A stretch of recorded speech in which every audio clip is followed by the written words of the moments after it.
اعوذ باللہ من الشیطان الرجیم۔ پناہ مانگتا ہوں میں اللہ کی شیطان مردود سے۔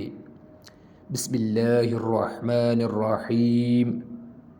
شروع اللہ کے نام سے جو بڑا مہربان نہایت رحم کرنے والا ہے۔ السلام علیکم ورحمۃ اللہ وبرکاتہ۔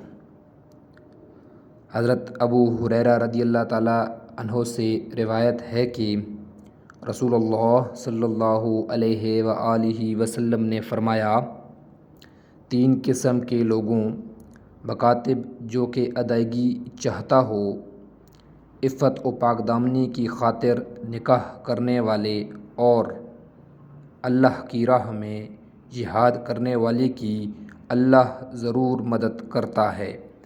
ماشاءاللہ، سبحان اللہ، کتنی خوبصورت حدیث شریف ہے۔ اللہ تعالی ہمیں نیک عمل کرنے کی توفیق عطا فرمائے، آمین ثم آمین۔ یہ حدیث مشکوٰۃ المصابیح حدیث نمبر 3099 ہے۔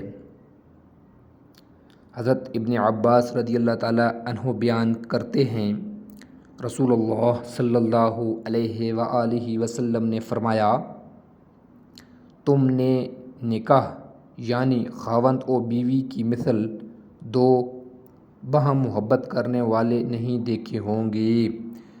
ماشاءاللہ، سبحان اللہ، کتنی خوبصورت حدیث شریف ہے۔ اللہ تعالی ہمیں نیک عمل کرنے کی توفیق عطا فرمائے اور باہم محبت کے ساتھ رہنے کی توفیق عطا فرمائے، آمین ثم آمین۔ یہ حدیث مشکوٰۃ المصابیح حدیث نمبر 3093 ہے۔ ویڈیو دیکھنے کا شکریہ۔ اللہ حافظ۔ السلام علیکم ورحمۃ اللہ وبرکاتہ۔